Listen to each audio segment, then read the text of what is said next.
Hello दोस्तों, ये quick emergency update है क्योंकि हफ्ते का अंत आते आते या आप कह लीजिए इस महीने का अंत आते आते मार्केट ने यहाँ पे एक अच्छी खासी करेक्शन ली है।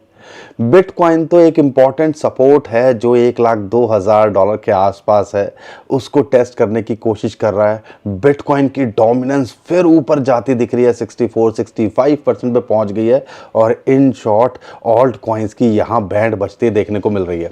अच्छी बात क्या है, बिटकॉइन के साथ में इथेरियम इतना नहीं टूटा है। अगर दूसरे ऑल्ट कॉइन्स को देखें तो कहीं ना कहीं उसके अंदर स्ट्रेंथ आ रही है, तो एक उम्मीद जग रही है कि यहाँ पर मार्केट जल्दी ही रिकवर होते आपको देखने को मिल सकती है। लेकिन ये मार्केट के अंदर इतना बड़ा क्रैश देखने को क्यों मिला है और यहाँ पर हमें क्या करना चाहिए, इस वीडियो के अंदर आपको बताने की कोशिश करूँगा। क्योंकि ये जो मई का महीना है इसने अच्छी खासी उम्मीद जगा दी है 2025 से, क्योंकि बिटकॉइन ने नया ऑल टाइम हाई बनाया। $1,12,000 को छूने के बाद इस टाइम पे $1,03,000 $1,04,000 के आसपास बिटकॉइन का प्राइस चल रहा है। ऑल्ट कॉइन्स के अंदर खासकर इथेरियम कोशिश कर रहा है एक रेजिस्टेंस को पार करने की, नहीं कर पा रहा है। पिछले 15 दिन से हम लगातार उसको वो करते देख रहे हैं, लेकिन वो कहते हैं ना, पत्थर पे जितनी बार हथौड़ा मारोगे तो वो भी कमज़ोर होता देखने को मिलेगा। तो उम्मीद है वो रेजिस्टेंस भी आपको टूटता देखने को मिलेगा। सेम ही कहानी सोलाना के साथ में है, आगे वीडियो के अंदर मैं आपको बताऊँगा।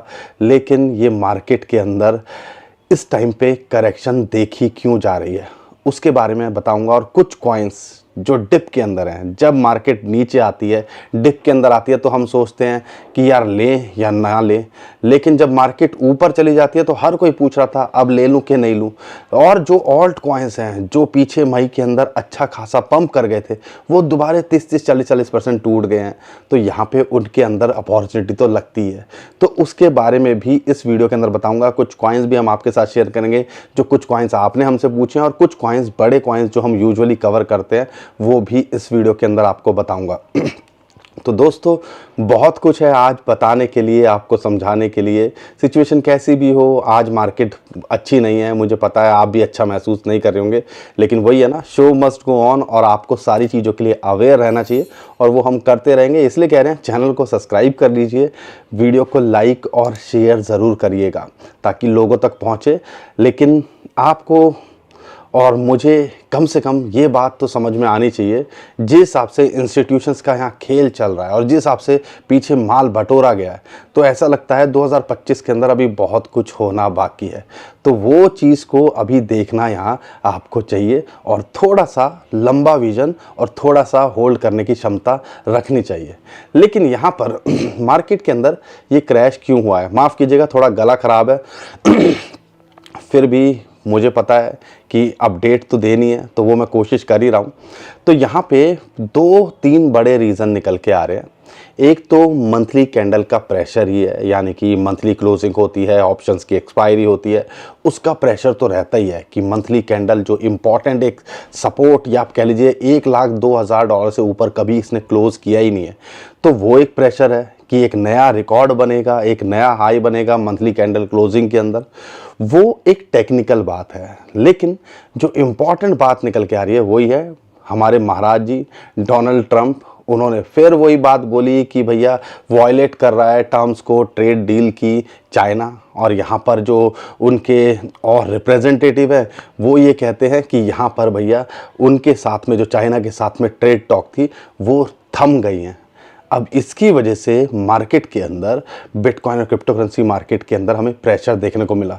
इंटरेस्टिंग बात क्या है, मैं सुबह डाटा चेक कर रहा था यहाँ पर कि यूएसए की मार्केट कुछ खास गिरी है कि नहीं गिरी है, तो फिर मैंने देखा इसमें तो कुछ ज़्यादा इम्पैक्ट नहीं पड़ा ऐसी स्टेटमेंट से। लेकिन क्रिप्टो करेंसी मार्केट, बिटकॉइन पे इसका क्यों प्रेशर देखने को मिल रहा है? जब ये न्यूज़ आई थी तब मार्केट के अंदर पैनिक होना शुरू हो गया था, ऑल्ट कॉइन्स यहाँ गिरते देखने को मिल रहे थे। लेकिन जो एक इम्पॉर्टेंट रीज़न निकल के आया, वो निकल के आया कि ब्लैक रॉक, जो कि ETF है ब्लैक रॉक का, उसने कल पहली बार 30-35 दिन के बाद में अच्छे खासे 4-4.5 हज़ार बिटकॉइन सेल किए, और उसका प्रेशर एक्चुअल में हमें आप कह लीजिए देखने को यहाँ पे मिल रहा है। अब 30-35 दिन के बाद में कुछ मौका लगा, मंथली क्लोजिंग थी, कई इंस्टीट्यूशन कई इन्वेस्टर होंगे, वो सोचेंगे क्या नए महीने के अंदर कुछ पोजीशन जो है बनाएंगे, अभी यहाँ सब कुछ सेटल करते हैं। तो ये चीज़ का प्रेशर अभी हमें देखने को मिल रहा है जो यूएसए ट्रेड और चाइना के अंदर ट्रेड वॉर की बात करते हैं, और साथ के साथ में जो ब्लैक रॉक है उसके ईटीएफ की तरफ से सेलिंग देखने को मिली, और उसका प्रेशर फिलहाल हमें देखने को मिल रहा है। बिटकॉइन तो इतना नहीं टूटा है, लेकिन जो ऑल्ट कॉइन्स हैं उनकी बैंड यहाँ बजते देखने को मिल रही है। कल एक और बड़ी न्यूज़ निकल के आनी थी और वो निकल के आई, $2 बिलियन 5 बिलियन FTX के जो क्रेडिटर्स हैं उनको रिलीज़ होना था स्टेबल कॉइन के अंदर। $2 बिलियन रिलीज़ हुए और आने वाले टाइम के अंदर और $1 बिलियन वो रिलीज़ होते देखने को मिलेंगे। उससे एक मार्केट को पुश मिलना चाहिए था, लेकिन जब ऐसी न्यूज़ आती है, और आपको पता ही है डोनाल्ड ट्रंप और ये पता नहीं क्या खेल कर रहे हैं, क्या इनके दिमाग के अंदर चल रहा है। और आप भी ऑब्जर्व कीजिएगा, पिछले से पिछले हफ्ते आप कह लीजिए वहाँ पे भी कोई वीकेंड के आसपास ही न्यूज़ निकल के आई, या वीक जो लास्ट वर्किंग डे था हफ्ते का उसके अंदर न्यूज़ निकल के आई। पिछले हफ्ते की बात करते हैं, यूरोप के साथ में ट्रेड डील को लेके न्यूज़ निकल के आई, और यहाँ पे अब जो है वो चाइना और यूएसए का स्टॉल कर रहे हैं। जो है टेक्नोलॉजी, जो टेक कंपनीज़ हैं उनकी सब्सिडीज़ ख़त्म कर देंगे, उन पर टैरिफ लगा देंगे, पता नहीं बहुत कुछ झाम झमेला निकल के आ रहा है, और इसका जो है इम्पैक्ट बिटकॉइन और क्रिप्टो करेंसी मार्केट पे देखने को मिल रहा है। हमें ये भी पता है देर सवेर में ये चीज़ें सॉर्ट आउट होंगी, लेकिन भैया आप सैटरडे संडे के वीकेंड के आसपास ही ऐसी चीज़ें क्यों करते हो, मुझे ये समझ नहीं आ रहा है। फिर लगता है कि यार ग्लोबल मार्केट हो, स्टॉक मार्केट पे उसका इम्पैक्ट ना पड़े, लेकिन क्रिप्टो करेंसी को लेके जिस हिसाब से एग्रेसिवली यूएसए प्रो लग रहा है, और वहाँ के क्या है वाइस प्रेसिडेंट हो, उन्होंने जो बिटकॉइन की अभी कॉन्फ्रेंस चल रही थी पिछले 2 दिनों से, वहाँ पे पॉजिटिव स्टेटमेंट निकल के आ रही थी। 50 मिलियन यूज़र्स हैं जो बिटकॉइन को यूज़ करते हैं यूएसए के अंदर, अब वो जल्दी ही 100 मिलियन हो सकते हैं। एरिक ट्रम्प उनके बेटे हैं, वो कहते हैं टू द मून। तो कहीं ना कहीं ऐसी स्टेटमेंट लाके बिटकॉइन और क्रिप्टो करेंसी को तो मैनिपुलेट करने की कोशिश नहीं की जा रही है कि यहाँ पर ये सारी चीज़ें प्रेशर लाएं, बिटकॉइन और क्रिप्टो करेंसी मार्केट हमें सस्ते में मिल जाए, और फिर जब हमारा बाइंग हो जाए तो हम दोबारा से पुश कर दें। ये कहीं ना कहीं हमें लगता है ऐसा कैसे हो सकता है, ये तो बचकानी बात है, लेकिन बड़े बड़े लोगों के लिए 5-5, 10-10% नीचे ऊपर होना ही बहुत बड़ी बात हो जाती है, क्योंकि वहाँ पे बात होती है मिलियंस की नहीं बिलियंस डॉलर की वो बात करते हैं। ट्रेड जो है मिलियंस नहीं बिलियंस डॉलर के अंदर जाता है। और ब्लैक रॉक ने एक और हिस्ट्री बनाई। हम FTX के $5 बिलियन की बात करते हैं, 5 बिलियन 40 हज़ार करोड़ के आसपास रिलीज़ होना था। अब यहाँ पे पिछले मई के अंदर ये भी एक रिकॉर्ड है, 6-6.5 बिलियन डॉलर के उन्होंने बिटकॉइन खरीदे। तो यहाँ पे आपको ये समझना पड़ेगा कि बहुत कुछ क्रिप्टो करेंसी मार्केट के अंदर हो रहा है। इंस्टीट्यूशंस और जो भी लोग हैं जिस हिसाब से बाइंग कर रहे हैं, आपको उसका इम्पैक्ट देर सवेर में देखने को मिलेगा ही। लेकिन यहाँ पे मार्केट इस टाइम पे करेक्शन ले क्यों रही है, ये जो न्यूज़ है वो एक अलग चीज़ है, लेकिन जब हम टेक्निकली देखते हैं तो कुछ और ही चीज़ निकल के आती है। फिर निकल के आता है यार महीने का आखिरी दिन है, 31 मई है, और सेलिंग प्रेशर तो होगा, मंथली कैंडल क्लोज होनी है, और $1,02,000 पे लास्ट टाइम क्लोज हुआ था, और उसके ऊपर क्लोज करना वो भी एक हिस्टोरिकली एक लैंडमार्क या हिस्ट्री के अंदर रिकॉर्ड होगा, एक बुलिश सिग्नल निकल के आएगा। तो टेक्निकली ये भी एक जो है रीज़न निकल के आ रहा है। और आप कह लीजिए 1 लाख से लेके $1,02,000 जहाँ पे फिबोनाची की रेशियो 1.618 निकल के आती है, वो फिलहाल इसके लिए एक सपोर्ट का काम कर रही है। कल $1,02,000 के $1,03,000 के नीचे आ गया था, लेकिन वहाँ से रिकवरी करता देखने को मिल रहा है। तो हमें सारी चीज़ों को देखना है, उस हिसाब से ऑब्ज़र्व करना है। लेकिन अगर शॉर्ट टर्म में बिटकॉइन के प्राइस को देखते हैं तो क्या निकल के आता है अगर मैं शॉर्ट टर्म में बिटकॉइन के प्राइस को देखता हूं तो वही जैसे मैंने बताया $1,02,000 एक सपोर्ट है, और यहाँ नहीं टिकता है। अब तो 50 डे मूविंग एवरेज की बात करते हैं या 200 डे मूविंग एवरेज की बात करते हैं, वो 90 से $93,000-94,000 आती हैं। फिर वो एक अब इम्पॉर्टेंट सपोर्ट जोन बन के निकल के आ रहा है। तो यहाँ अगर बुरे हालात में $1,00,000 से नीचे आ जाए तो फिर वो एक इम्पॉर्टेंट सपोर्ट निकल के आएगा और उसको ब्रेक करना शायद इतना आसान होगा नहीं इस बार। तो ये 2 लेवल्स हैं जिस पे हमें नज़र बना के रखनी है, और एक रेजिस्टेंस टेक्निकली है ही $1,09,500 जो लास्ट टाइम का ऑल टाइम हाई था, या $1,10,000 जो हमारा जोन था, वो एक इम्पॉर्टेंट रेजिस्टेंस जोन है। इसके अंदर वीकली और मंथली कैंडल क्लोज कर जाए आने वाले दिनों के अंदर, आने वाले महीनों के अंदर, तो ही फिर हम उम्मीद करेंगे कि $1,16,000, $1,22,000 और $1,25,000 ये इस क्वार्टर में भी या जून के अंदर भी लगातार देखने को मिल सकता है।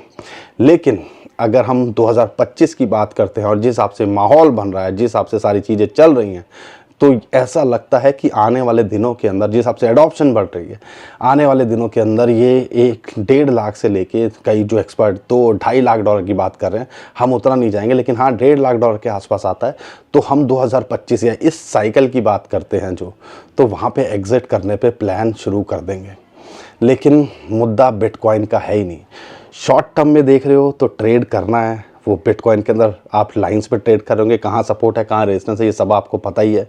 लेकिन अगर देख रहे हो 2025 या इस साल के साइकिल की बात करते हैं, जो 2025 निकल के आता है, जैसे 2021 निकल के आया था हाफिंग के अगला साल, जैसे कि 2017 निकल के आया था 2016 की हाफिंग के अगला साल, तो मुद्दा ये है कि ये साल के अंदर बिटकॉइन के बाद में अच्छा खासा, बिटकॉइन तो यहाँ से उम्मीद कर सकते हो डबल हो जाएगा, 1.5 लाख हो जाएगा, 50% बढ़ जाएगा।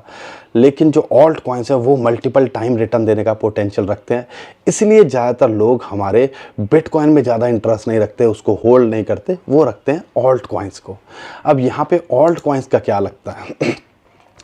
ऑल्ट कॉइन्स के अंदर अगर मैं ऑब्जर्व करता हूँ, वो एक जो निकल के आती है बात, वो है इथेरियम को हम बहुत क्लोजली वॉच कर रहे हैं और बिटकॉइन की डोमिनेंस को।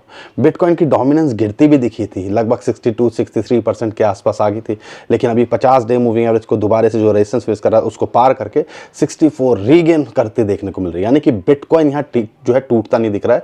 $1 लाख के ऊपर अगर ये मेंटेन करता है तो देर सवेर में ओवरऑल क्रिप्टो करेंसी मार्केट यहाँ रिकवर करते देखने को मिलेगी। जो इंटरेस्टिंग बात है, इथेरियम जितना टूटना चाहिए था, जो दूसरे कॉइन्स टूटे हैं, उस हिसाब से कुछ खास नहीं टूटा है। जो अगर सोलाना की बात करते हैं उस हिसाब से खास नहीं टूटा है। लेकिन एक रेजिस्टेंस है 200 डे मूविंग एवरेज की, ये जो गदाधारी भीम है, 3 बार इसने ट्राई किया और तीसरी बार भी इसके ऊपर ये क्लोज नहीं कर पाया, वहाँ से रिजेक्ट हुआ और इस टाइम पे $2,500 के आसपास चल रहा है। अब उसको एक और बड़ी रेजिस्टेंस मिलती है, एक तो 200 डे मूविंग एवरेज, अब वीकली जो 21 वीक मूविंग एवरेज की जो रेजिस्टेंस है वो वही निकल के आती है। तो आप कह लीजिए 2700 से $2,800-$2,900 अब एक इंपॉर्टेंट रेजिस्टेंस जोन इथेरियम के लिए है। अगर उसको पार करेगा तो $3,300-$3,400 ट्राई करेगा, अगर यहाँ नहीं टिकता है तो फिर एक इंपॉर्टेंट सपोर्ट $2,400 है और फिर इसको निकल के आती है लगभग $1,900 के आसपास या $2,000 के आसपास। तो हमने देखना है बिटकॉइन की डोमिनेंस कब गिरती है, हमने देखना है ये इथेरियम ये 200 day moving average 21 week moving average के ऊपर कब क्लोज करता है, ताकि यहाँ पे ऑल्ट कॉइन्स के अंदर एक मज़ा, एक मोमेंटम हमें देखने को मिल सके। अब यहाँ पे कुछ कॉइन्स की भी बात करता हूँ, और उन कॉइन्स की अगर मैं बात करता हूँ तो कुछ बड़े कॉइन्स भी लेंगे और कुछ कॉइन्स जो आप हमसे पूछ रहे हो उसके बारे में बात करेंगे। लेकिन मैं आपको बता दूं कि यहाँ पर इस टाइम पे ऑल्ट कॉइन्स सिर्फ अपॉर्चुनिटी दिखा रहे हैं। सबसे पहले मैं अगर सोल की बात करता हूँ, सोलाना, वही 200 डे मूविंग एवरेज की इसको रेजिस्टेंस मिली, वही $180-185 के आसपास, और अभी 50 डे मूविंग एवरेज की इसको सपोर्ट मिल रही है। या आप कह लीजिए अगर ये फिबोनाची की रेशियो है 0.618 जो कि $160, या आप कह लीजिए 150 से $160 के ऊपर अगर ये क्लोज करता है या मेंटेन करता है मंथली कैंडल में, तो ये जल्दी से रिकवर करके आपको $180-185 या उसके पार जाता देखने को मिल सकता है। अगर यहाँ नहीं मेंटेन करता है फिर वही इसके लिए एक सपोर्ट जोन है $135 से लेके $140 का जो जोन है। XRP को लेके एक अपॉर्चुनिटी दिख रही है 250, सो इन सब जो है जो मूविंग एवरेज इसके नीचे इसने ब्रेक डाउन किया, लेकिन $2 के आसपास कहीं ना कहीं इसको एक सपोर्ट है। $2 पे एक एंट्री यहाँ बनाई जा सकती है और एक एंट्री $1.5 के आसपास इसकी बनती है। लॉन्ग टर्म के हिसाब से हमें लगता है ये पोटेंशियल रखता है अपने ऑल टाइम हाई को छूने का या उसके पार जाने का। कार्डानो को लेके भी अगर मैं बात करता हूँ, $0.7 के नीचे मिल रहा है और एक आधे डॉलर के आसपास मिल जाए, दो पार्ट के अंदर अगर आप एंट्री के लिए देखो तो अपॉर्चुनिटी है। ये बड़े कॉइन्स हैं, देर सवेर में रिकवर करेंगे। मैं ये नहीं कह रहा हूँ कि ये मल्टीपल टाइम रिटर्न दे जाएंगे, लेकिन हाँ, ये अच्छा पोटेंशियल रखते हैं शॉर्ट टर्म में भी रिकवरी दिखाने का और आने वाले टाइम के अंदर अपने ऑल टाइम हाई को छूने का या उसके पार जाने का। सुई के अंदर यहाँ पे एक सपोर्ट मिल रही है $3 के आसपास, लेकिन अगर आप एक अच्छी एंट्री देख रहे हो तो वही $3 के नीचे मिल जाए या $2.8 के आसपास मिल जाए, या एक एंट्री $2 के आसपास, $2.2 के आसपास मिल जाए, तो यहाँ पे फोकस किया जा सकता है। लॉन्ग टर्म के हिसाब से देखते हो तो ये कॉइन भी अच्छा करता देखने को मिल सकता है। ये तो थे बड़े कॉइन्स, लेकिन कुछ जो कॉइन्स हैं जो मोमेंटम के अंदर जिनसे उम्मीद की जाती है, जो ज़्यादातर लोग होल्ड करके बैठे हुए हैं, उसमें से एक है ओंडो। बहुत हाइप इसकी बनी थी और बाइनेंस पे जब से ये लिस्ट हुआ है अब इतना नीचे कभी नहीं आया, तो ये $0.8 के नीचे चल रहा है और यहाँ पे एक अपॉर्चुनिटी मिलती है, एक एंट्री यहाँ बनाई जा सकती है। देर सवेर में ये $1 तो रिकवर करता देखने को मिल सकता है, ये भी पूरा पोटेंशियल सकता है। इसका जो हाई है $2 या $2.4, उसके पार जाना या एक नया हाई बनाने का, तो एक अपॉर्चुनिटी ओंडो के अंदर दिखती है। आर्बिट्रम जहाँ से चला था वहीं आ गया है, इथेरियम नहीं गिरा लेकिन वही कॉइन सारे गिर गए हैं और ये $0.3 के आसपास आ गया है। एक अपॉर्चुनिटी है, यहाँ पे होल्ड करके बैठे हो तो देर सवेर में रिकवर करते देखने को मिलेगा, लेकिन अगर आप शॉर्ट टर्म में 20-50% के लिए देख रहे हो तो ये भी पोटेंशियल रखता है। $0.3 के आसपास चल रहा है और $0.4 और $0.5 या कह लीजिए $0.55 पे इसको एक रेजिस्टेंस है। ये भी पूरा पोटेंशियल रखता है अपने दिसंबर के हाई को छूने का या उसके पार जाने का। गाला वही सिचुएशन है, $0.016 के नीचे मिल रहा है, एक अपॉर्चुनिटी है यहाँ पे जो है बनाई जा सकती है पोजीशन, और 0.02 से लेकर 0.024, 25, 26 ये लेवल है जिनको आप देख सकते हो शॉर्ट टर्म में। लेकिन जब मार्केट के अंदर माहौल अच्छा होगा तो ये भी लगता है कि मल्टीपल टाइम रिटर्न आपको दे सकता है। पेपी को लेके 200 डे मूविंग एवरेज की इसको लगातार सपोर्ट मिल रही थी, वहाँ से अभी रिजेक्ट होता देखने को मिल रहा है और इस टाइम पे 11,000 के आसपास 50 डे मूविंग एवरेज की यहाँ सपोर्ट मिल रही है। यहाँ पे अगर नहीं टिकता है तो एक इम्पॉर्टेंट जो हम देखते हैं, यूजुअली हम फोकस करते हैं, वो करते हैं 8,500 से 9,000 के बीच में आए तो यहाँ पे एंट्री बनाने की कोशिश कीजिएगा, नहीं तो अवॉइड करिएगा। यहाँ पर शिबा इनू एक अपॉर्चुनिटी दे रहा है, 1250-1200 के आसपास मिल रहा है, एक बाइंग रेंज के अंदर आता है, यहाँ पे एंट्री बनाई जा सकती है और एक एंट्री 1000 के आसपास आ जाए तो इस पे फोकस किया जा सकता है। एक और कॉइन है फाला नेटवर्क, इसके अंदर कुछ मोमेंटम और वॉल्यूम भी बढ़ता देखने को मिल रहा है और लगातार 10-15% की इसके अंदर फ्लक्चुएशन देखने को मिल रही है। तो ये अगर $0.12 के आसपास अगर अपॉर्चुनिटी मिले, लेन अगर आ जाए, तो यहाँ पे आप 10-20% का तो खेल कर ही सकते हैं। $0.15 के आसपास ये लगातार जा ही रहा है और वहाँ से रिजेक्ट हो रहा है, तो आप कह लीजिए अगर मोमेंटम के अंदर ट्रेड कर रहे हो तो इसके अंदर फोकस किया जा सकता है। ध्यान रखिएगा, एक लो कैप कॉइन है, डीलिस्ट होने का खतरा भी रहता है, लेकिन और एक अपॉर्चुनिटी $0.1 के नीचे मिल जाए तो यहाँ पे आप ले सकते हो। और मोमेंटम आया जो हर साल 2 साल के अंदर इसके अंदर मोमेंटम आता है तो ये 3-4 गुना होता हमने देखा है। अगर वैसा रिपीट हुआ तो ये भी एक मल्टीपल टाइम रिटर्न देने का पोटेंशियल रखता है। AI जो एजेंट्स हैं उससे रिलेटेड कैटेगरी के अंदर ये आता है। बाकी नियर की बात करते हैं, वो भी एक अपॉर्चुनिटी दे रहा है, $2.3 के आसपास चल रहा है, तो उस पर भी फोकस किया जा सकता है। तो बड़े कॉइन्स, टॉप के कॉइन्स, और जो लगता है कि देर सवेर में यहाँ से ज़्यादा टूटने की गुंजाइश नहीं रखते हैं और रिकवरी दिखाते देखने को मिल सकते हैं, और जून आने वाले टाइम के अंदर और अच्छा करता देखने को मिल सकता है। और अगर रिस्क सही से लिया, पोर्टफोलियो सही से मैनेज किया, तो ऐसा लगता है कि एक अपॉर्चुनिटी है और इसको हमें हाथों हाथ लेना चाहिए। बाकी दोस्तों, हम कोई फाइनेंशियल एडवाइज़र नहीं है, हम कोशिश करते हैं अपना एक्सपीरियंस शेयर करने की, आपके साथ जो भी इन्फॉर्मेशन हो अपडेट शेयर करने की। तो जो भी करोगे सबसे पहले अपनी रिसर्च कीजिएगा और अपने फाइनेंशियल एडवाइज़र से पूछिएगा, उसके बाद कुछ करने की कोशिश कीजिएगा। उम्मीद करता हूँ हर बार की तरह आपको हमारा कॉन्टेंट अच्छा लगा होगा। वीडियो पसंद आई तो वीडियो को लाइक करिएगा, चैनल को सब्सक्राइब कीजिएगा, ट्विटर टेलीग्राम को हमारे फॉलो कर लीजिएगा, नीचे डिस्क्रिप्शन में जो लिंक है उसी से कीजिएगा। बहुत सारे स्कैमर हमारे नाम से स्कैम करने की कोशिश कर रहे हैं, उससे भी आप बच पाओगे। अभी के लिए विदा लेता हूं। खुश रहिए, मुस्कुराते रहिए, कमाते रहिए। आपका दोस्त पंकज। थैंक यू, नमस्कार, धन्यवाद।